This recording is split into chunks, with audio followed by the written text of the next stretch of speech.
বিসমিল্লাহির রহমানির রহিম। শিক্ষার্থীরা, আশা করি তোমরা সবাই ভালো আছো। তো আজকে আমরা পিথাগোরাসের উপপাদ্য কতদিন আমরা শিখেছিলাম, আজকে বলেছিলাম যে আজকে আমরা এর বিকল্প উপপাদ্যটা শিখব। পিথাগোরাসের বিকল্প উপপাদ্য,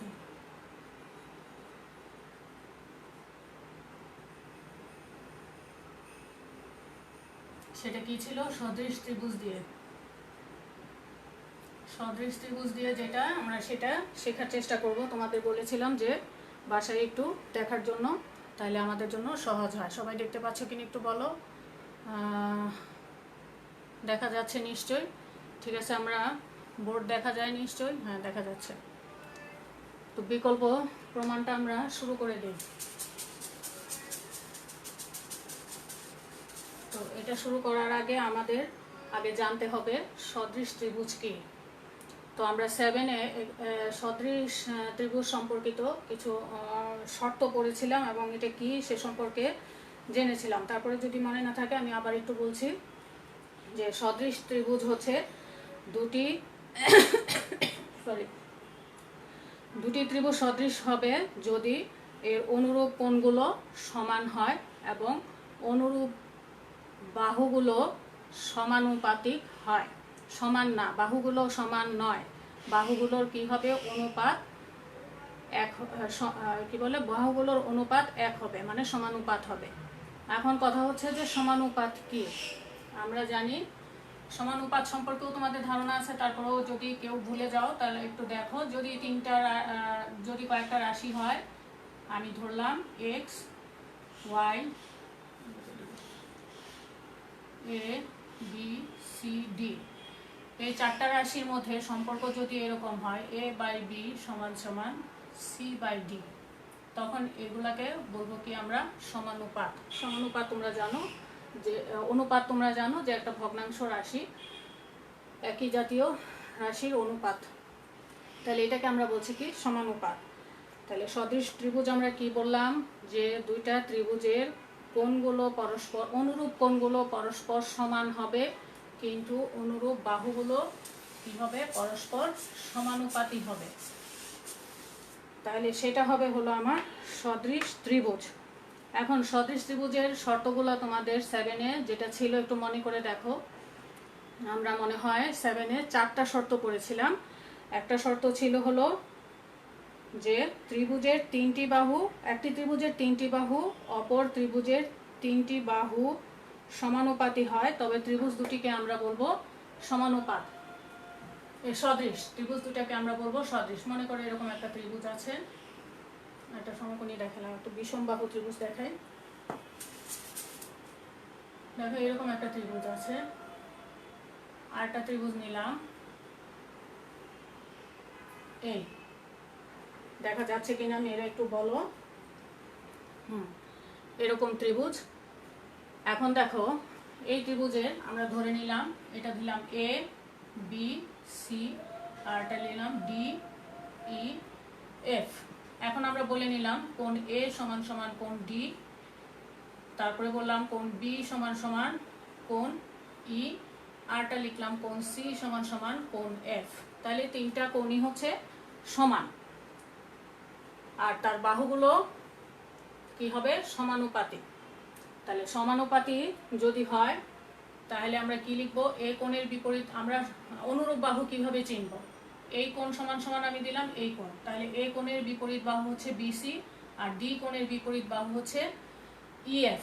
তাহলে আমরা অনুপাত তৈরি করব বিসি বাই ইএফ। এটা একটু খেয়াল করবা যে আমরা অনুপাতগুলা কিভাবে লিখবো, অনুরূপ বাহুগুলো কিভাবে লিখবো। আমরা যে কোণগুলা সমান দেখাবো তার বিপরীত বাহুগুলা নিয়ে কাজ করব।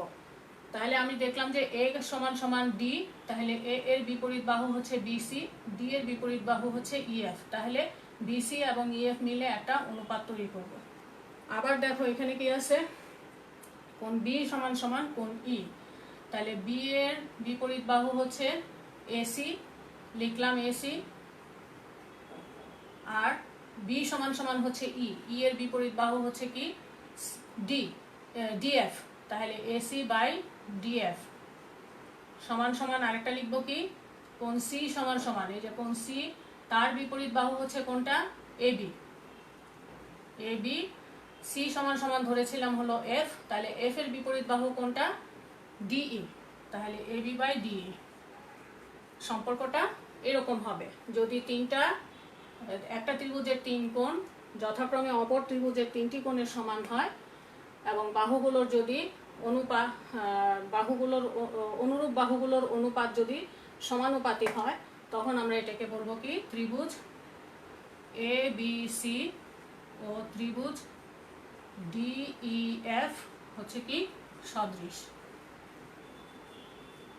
ঠিক আছে, এটাকে আমরা বলবো সদৃশ। প্রথমে আমরা এটাকে বলবো সদৃশকোণী ত্রিভুজ, তারপরে বলবো যে হ্যাঁ ওই ত্রিভুজ দুইটা হচ্ছে কি? সদৃশ। আচ্ছা, তোমাদের বইতে শুধু সদৃশ বলা আছে, আমি সদৃশই বললাম।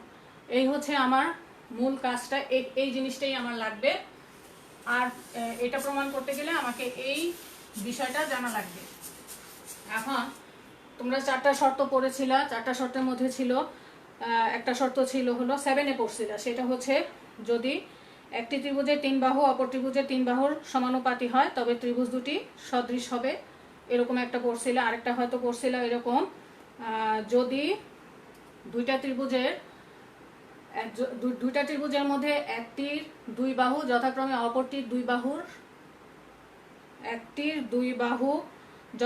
অপরটির 2 বাহুর সমানুপাতি হয় এবং বাহু দুইটার অন্তর্ভুক্ত কোণ যদি সমান হয়, তাহলে আমি সেই ত্রিভুজ দুটাকে বলছি কি? সদৃশকোণী। যেমন এই বাহু আমরা এখান থেকেই দেখাই যে আমরা বললাম কি, এগুলো আর বললাম না, যে এ বি বাই আমরা কি লিখবো? এ বি বাই ডিই সমান সমান, এ বি ধরলাম আরটা কি ধরলাম? AC by DF. এই দুইটা হচ্ছে সমানুপাতি, দুইটা বাহুর মধ্যে সম্পর্ক দেখালাম সমানুপাতি। এখন এ বি আর এসি অন্তর্ভুক্ত কোণ কোনটা? এ। কোণ এ সমান সমান যদি কোণ ডি হয়, সেক্ষেত্রে আমরা বলবো কি? ত্রিভুজ এ বি সি ও ত্রিভুজ ডি ই এফ হচ্ছে কি? সদৃশ। এটাও আমরা বলতে পারি। তার মানে কি দাঁড়ালো? দুইটা বাহুর অনুপাত এবং তাদের অন্তর্ভুক্ত কোণ যদি সমান হয়, সেক্ষেত্রেও আমরা সদৃশ বলতে পারি। আরেকটা ছিল, এটা আমি একটু আগেই বলেছি যে একটা ত্রিভুজের যদি দুটি ত্রিভুজের একটির 2 কোণ যথাক্রমে অপরটির 2 কোণ সমান হয়, আমি একটু আগে বলছিলাম যে প্রথমেই শুরু করেছিলাম যে একটা ত্রিভুজের 3টি কোণ অপর ত্রিভুজের যথাক্রমে অনুরূপ 3টি কোণ সমান হয়, তাহলে সদৃশকোণী হবে। অনেক সময় আমরা প্রমাণের ক্ষেত্রে আমরা এই শর্তটা দিব যে কোনো 2টা কোণ সমান দেখাবো এবং পরবর্তীতে বলবো যে তৃতীয় কোণ দুটো পরস্পর সমান। যেমন আমরা কোণ এ সমান সমান যদি কোণ ডি এবং কোণ বি সমান সমান যদি কোণ ই বলি, তাহলেও সেক্ষেত্রে আমরা বলতে পারবো ত্রিভুজ এ বি সি ও ত্রিভুজ ডিইএফ সদৃশ। ঠিক আছে, সদৃশের শর্তগুলা বলছি। এখন আসো আরেকটা কি ছিল, এখন আমরা প্রমাণ করব পিথাগোরাসের উপপাদ্যটা ছিল কি দিয়ে? পিথাগোরাসের উপপাদ্যটা ছিল সমকোণী ত্রিভুজ নিয়ে। এখন আসো আমরা সমকোণী ত্রিভুজের জন্য সদৃশতা কিভাবে প্রমাণ করব। তাহলে তোমাদের সর্বশেষ শর্ত, আমি 7-এর বইয়ের কথাগুলো বলছি, সর্বশেষ শর্ত ছিল যদি সমকোণী ত্রিভুজ হয়, তখন আমরা কি লিখব? তখনের একটা শর্ত দেওয়া ছিল তোমাদের বইতে, খুব সম্ভবত এরকম যে দুটি সমকোণী ত্রিভুজের একটির অতিভুজ ও একটি বাহু যথাক্রমে অপরটির অতিভুজ ও বাহু সমানুপাত হয়, তবে তাকে আমরা বলবো কি? সদৃশ ত্রিভুজ। তাহলে সমকোণী ত্রিভুজের ক্ষেত্রে আমার লাগবে কি? অবশ্যই অতিভুজটা লাগবে। সমকোণী ত্রিভুজের জন্য আমার যে জিনিসটা লাগবে, প্রথমে আমার লাগবে সমকোণী ত্রিভুজের জন্য আমি সম্পর্কটা দেখাবো এরকম, অতিভুজ আর নিব কি? যে কোনো একটা বাহু। অতিভুজ ছাড়া এই হচ্ছে আমার সমকোণী ত্রিভুজ। হ্যাঁ, এইটা হচ্ছে আমার অতিভুজ, আর থাকে হলো আমার এটা ছিল লম্ব আর এটা ছিল ভূমি, হয় লম্ব অথবা ভূমি, যে কোনো একটা নিব। তাহলে অতিভুজ ও অপর একটি বাহু, এই দুইটার মধ্যে আমি সম্পর্ক দেখাবো। এই দুইটা বাহুর মধ্যে সমানুপাত দেখাবো, দেখালে আমার প্রমাণটা হয়ে যাবে। আমরা যখন প্রমাণ করব তখন আমরা এটা বুঝতে পারবো যে কাজটা আসলে কি করব। তাহলে এখন আমরা বুঝতে পারলাম মোট কথা যে সদৃশকোণী ত্রিভুজ হতে হলে কোণগুলো অবশ্যই সমান হবে, কিন্তু বাহুগুলা সমানুপাতিক হবে, বাহুগুলা সমানুপাতিক হবে। এখন বলতে পারো যে আপা সর্বসম ত্রিভুজ কি সদৃশ ত্রিভুজ হবে? অবশ্যই হবে। সর্বসম ত্রিভুজ হচ্ছে সদৃশ ত্রিভুজের একটি বিশেষ রূপ। তাহলে আমরা সকল সর্বসম ত্রিভুজকে সদৃশ ত্রিভুজ বলতে পারি, কিন্তু সকল সদৃশ ত্রিভুজকে আমরা সর্বসম বলতে পারবো না। এটা একটু খেয়াল রাখবা। সর্বসম ত্রিভুজ অবশ্যই সদৃশ ত্রিভুজ, কারণ হচ্ছে তার কোণগুলা তো অবশ্যই সমান থাকে, আর বাহুগুলা কি থাকে? বাহুগুলা সর্বসম ত্রিভুজের সমান থাকে। তো সেই অনুরূপ বাহুগুলা যদি নিয়ে আমি সমানুপাত তৈরি করি তাহলে সমানুপাতের মান একই থাকবে। সেজন্য সর্বসম ত্রিভুজকে বলা হচ্ছে কি? সদৃশ ত্রিভুজ। কিন্তু সকল সদৃশ ত্রিভুজকে আবার কি বলা যাবে না? সর্বসম বলা যাবে না। এই জিনিসগুলো একটু খেয়াল রাখবা। তাহলে আমরা বলি কি, আরেকটা বিষয় হচ্ছে যে সর্বসম ত্রিভুজ হলে দুটা চিত্র তো একই রকম দেখা যাবে। যেমন এরকম একটা ত্রিভুজ আর এরকম একটা ত্রিভুজ, তার বাহু সমান, ভূমি সমান, কোণ সমান, সবই সমান। এখন যদি এরকম হয়, একটা ত্রিভুজ এরকম আর একটা ত্রিভুজ আমি লিখলাম এরকম, তাহলে কি দাঁড়ালো? যদি এই ধরনের ত্রিভুজ হয়, এই ধরনের যদি ত্রিভুজটা হয়, তাহলে এখানে কি দেখতে পাচ্ছি? তাদের কি আকার হচ্ছে কি ছোট বড়, মানে তাদের আকারের মধ্যে একটু তফাৎ আছে। তাহলে কি হতে পারে? সর্বসম ত্রিভুজ যদি হয় তাহলে চিত্র দুইটা একই রকম হবে, আর সর্বসম যদি না হয়, কোণগুলা সমান কিন্তু বাহুগুলা সমানুপাতিক, সেক্ষেত্রে চিত্রটা দ্বিতীয় প্রকারের হবে। এগুলো একটু খেয়াল করে করবা। এখন চলে আসো আমরা প্রমাণটা করি। এই প্রমাণটা তোমাদের জন্য সহজ, যদি তোমরা সদৃশ্য ত্রিভুজের ধারণাটা যদি মনে রাখতে পারো। তো সদৃশ্য ত্রিভুজের ধারণাটা মনে রাখা সহজ, একটু প্র্যাকটিস করলেই এটা হয়ে যাবে, এবং এটা ছোট, অল্প কথায় আমি প্রমাণটা শেষ করতে পারি। যেহেতু আমাদের প্রমাণে 4 নাম্বারের বেশি থাকে না, সেজন্য আমরা ফুল অ্যান্সার করতে চাই, কিন্তু কি উত্তর দিতে হলে আমাকে এই সহজ পদ্ধতিটা আসতে হবে। তাহলে আমার প্রশ্নটা কি ছিল? পিথাগোরাসের উপপাদ্যটা ছিল সমকোণী ত্রিভুজের অতিভুজের উপর সমকোণী ত্রিভুজের অতিভুজের উপর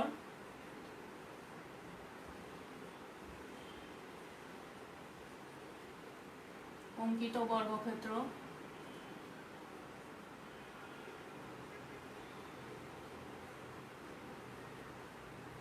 অপর দুই বাহুর উপর অঙ্কিত বর্গক্ষেত্রদ্বয়ের সমষ্টির সমান। এটা আমরা জানি। উপপাদ্যটা এই উপপাদ্যটা আমরা গতদিন জেনেছি। যেহেতু সমান, এখন আমরা কি সদৃশকোণী অনুযায়ী প্রমাণ করব। তাহলে চলে আসো এখানে একটা সমকোণী, তোমাদের বইয়ের মধ্যে চিত্রটা আঁকি। এই আর একটু বড় করে আঁকি। আমরা কি লিখলাম? বিকল্প প্রমাণ।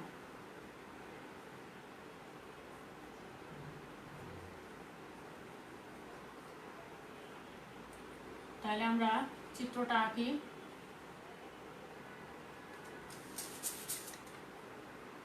বাঁকা হয়ে যায়, দেখা যায় কিনা একটু বলবা। ABC, আমি বিশেষ নির্বাচনটা মুখে মুখে বলি, তোমাদের জানা হয়ে গেছে এ পর্যন্ত। বিশেষ নির্বাচনটা কি সংক্ষেপে লিখলাম। মনে করি ABC একটি সমকোণী ত্রিভুজ। ABC একটি সমকোণী ত্রিভুজ যার কোণ C সমান।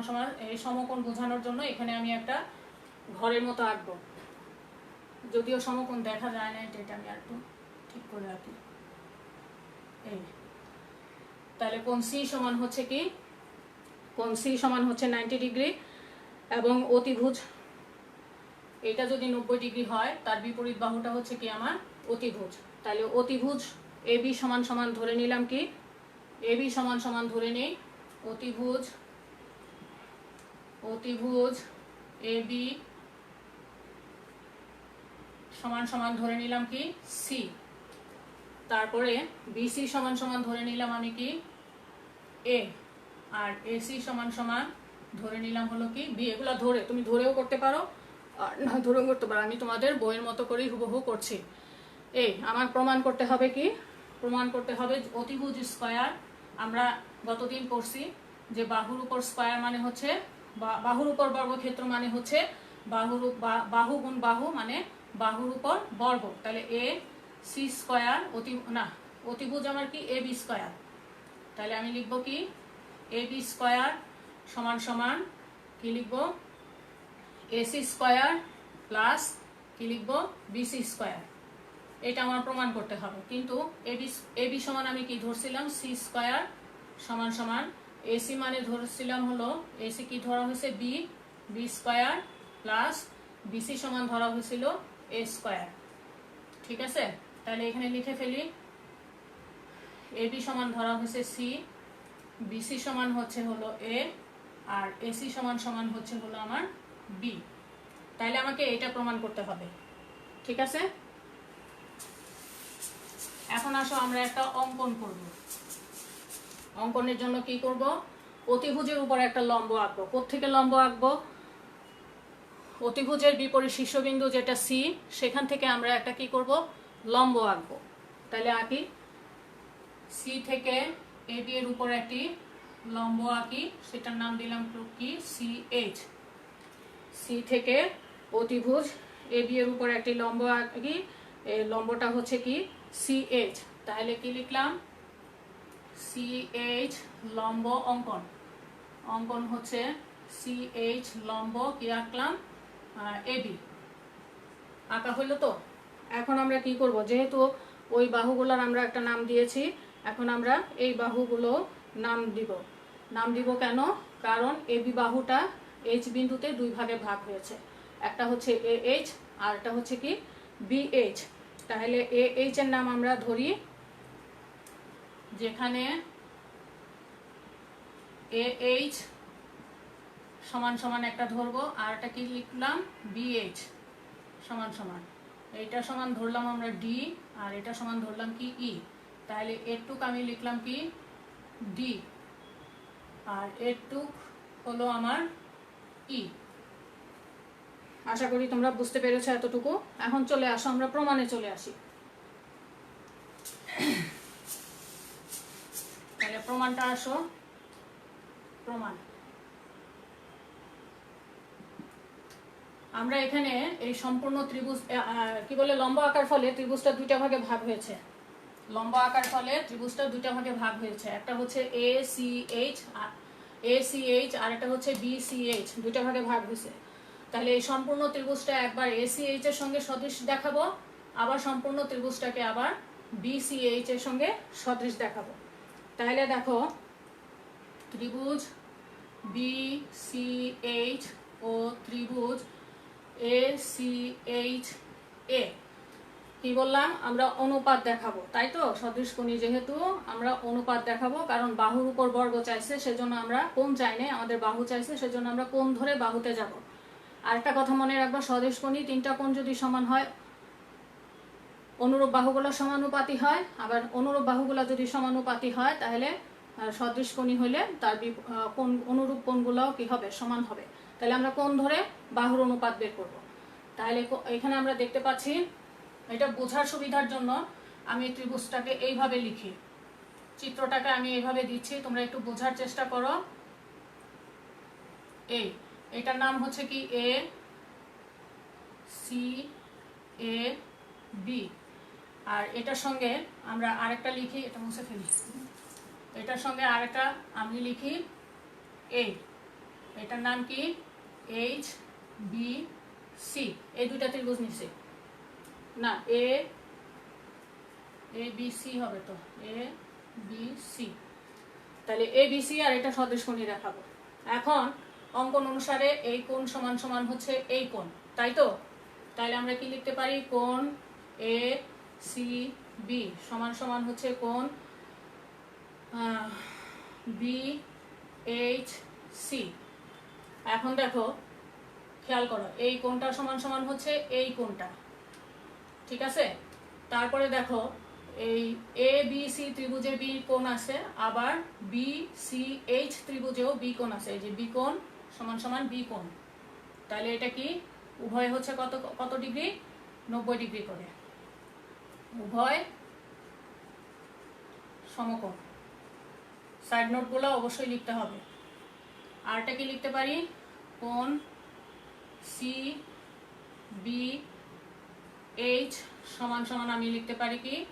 কোণ এ বি সি। উভয় কি? সাধারণ কোণ। তাহলে এখানে এই কোণ সমান এই কোণ, আমার রয়ে গেল কোণটা, এই কোণটা, আর রয়ে গেল হলো আমার এই কোণটা, ঠিক আছে? তাহলে অবশ্যই কোণ সি এ বি সমান সমান বি সি এইচ হবে। এগুলো একটু খেয়াল রাখতে হবে। তাহলে অবশিষ্ট আমি লিখতে পারি, অবশিষ্ট কি লিখতে পারি? সি এ বি সমান সমান হচ্ছে কোণ সি বি না বি সি এইচ। এটা আমরা লিখতে পারি, ঠিক আছে? তাহলে আমরা বলতে পারি কি ত্রিভুজ দুইটা কি সদৃশ। এটা মুছে ফেলি এখান দিয়ে। সুতরাং ত্রিভুজ এ বি, কি প্রথমে কোনটা ধরছিলাম? প্রথমে ধরছিলাম হলো সিবিএইচ। সিবিএইচ ও ত্রিভুজ এ বি সি কি সদৃশ। সদৃশ কোণিক বলে তারা সদৃশ। যদি সদৃশ হয় তাহলে অনুরূপ বাহুগুলো সমানুপাত, ঠিক আছে? যদি এখন আমি সমানুপাত কিভাবে দেখাবো, একটা জিনিস খেয়াল রাখবা।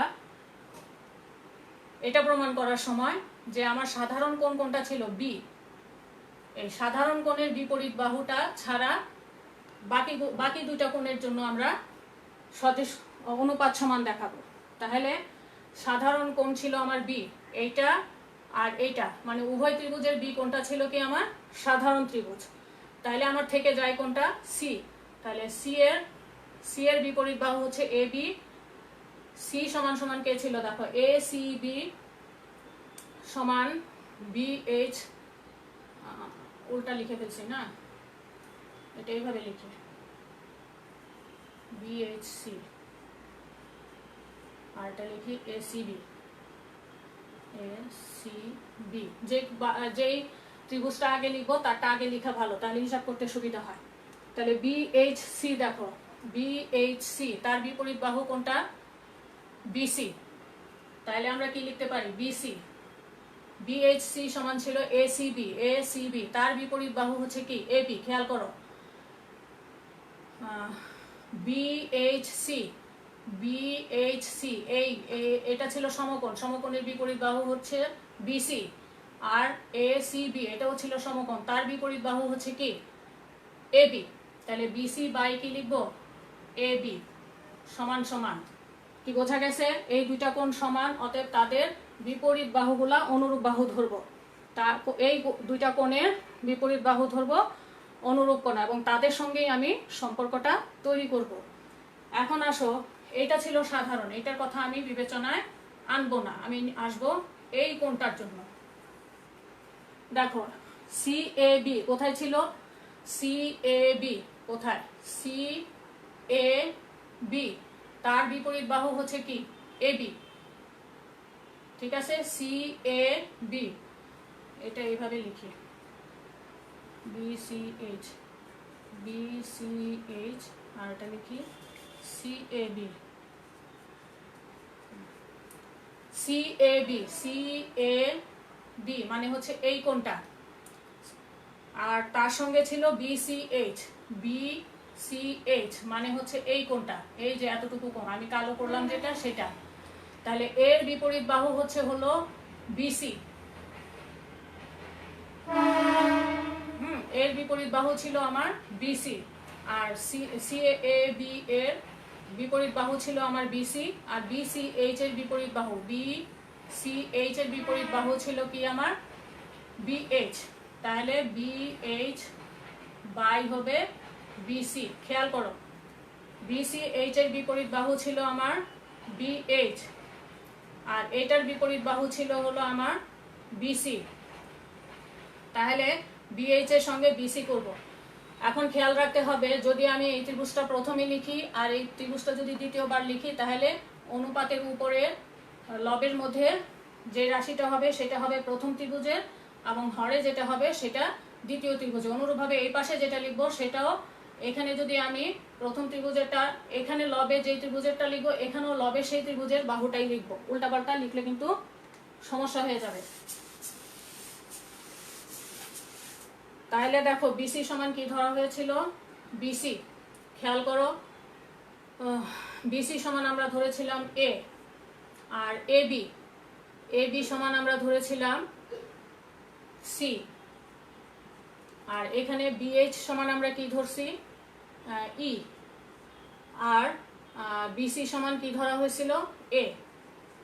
ঠিক আছে, তাহলে আমরা লিখি বা এ স্কয়ার সমান সমান ই সিই। এটারে আমরা 1 নম্বর সমীকরণ দিলাম। একটু নিশ্চয়ই বোঝা গেছে। এখন অনুরূপভাবে আমরা আর অবশিষ্ট দুইটা ত্রিভুজ নিয়ে করব।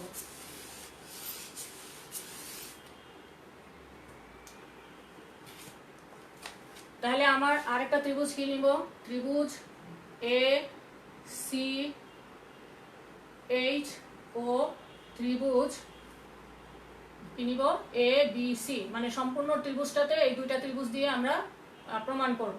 তাহলে এ বি সি এই দুইটা ত্রিভুজ অনুরূপভাবে আমরা কি বলতে পারি, সদৃশ। ঠিক আছে, যদি সদৃশ হয় তাহলে আমরা লিখতে পারি, সুতরাং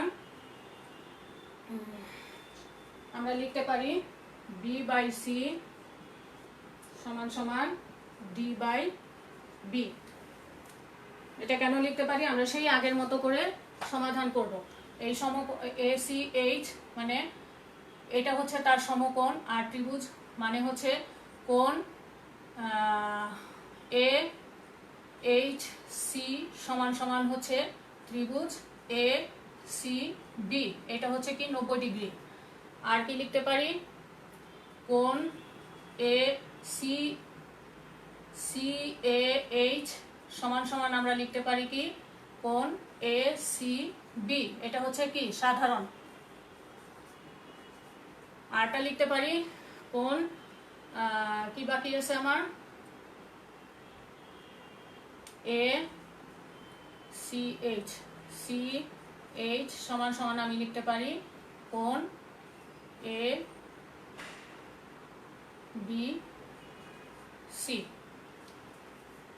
ঠিক আছে, যদি লিখতে পারি এটা হচ্ছে আমার সাধারণ কোণ, এটা বাদ দিয়ে এটার বিপরীত বাহুটা আমরা ধরবো না, আমরা এইটারটা ধরবো আর এটারটা ধরবো, ধরলে পরে আমরা এটা পাই। ঠিক আছে, তো A C H, A C H তার সঙ্গে আসবে হলো A B C, A B C, হ্যাঁ এটা আসবে। তাহলে আমরা আবার লিখতে পারি বি স্কয়ার, স্কয়ারটা আমি বাম পাশে রাখার চেষ্টা করব, সি ইন্টু ডি, এটারে দিই 2 নাম্বার। এখন 1 ও 2 যোগ করে পাই কি পাই, এ স্কয়ার প্লাস বি স্কয়ার সমান সমান সিডি প্লাস সিই। এখান থেকে আমরা কি করব, সি কমন নেই, সি কমন নিলে ডি প্লাস ই। এখন দেখো ডি প্লাস ই মিলে আমার কি হয়,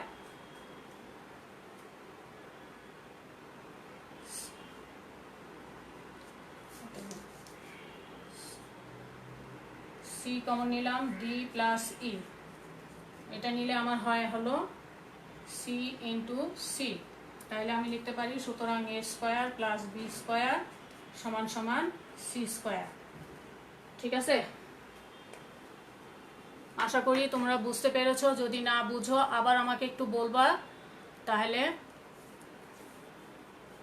তাহলে আবার সামনের ক্লাসে আমরা এই বিষয় নিয়ে আলোচনা করব। যে দ্বিতীয় ক্ষেত্রে যে আমরা লিখলাম এই জিনিসটা, এটা তোমরা আবার একটু প্র্যাকটিস করবা, করে নিজেরা বের করার চেষ্টা করবা। যেহেতু প্রথম অংশটা আমরা করতে পেরেছি, এটাও আমরা বুঝে বুঝে করব। তোমাদের পড়া থাকলো পিথাগোরাসের বিপরীত উপপাদ্য, নিজেরা পড়বা। আগামী ক্লাসে একটু বুঝাই আমরা এক্সট্রাতে চলে যাব। ঠিক আছে, ধন্যবাদ, সবাই ভালো থাকো। কারো কোনো সমস্যা থাকলে অবশ্যই সেটা আবার আমাকে ইনবক্সে জানাবা, তাহলে আগামী দিন আবার এটা নিয়ে আলোচনা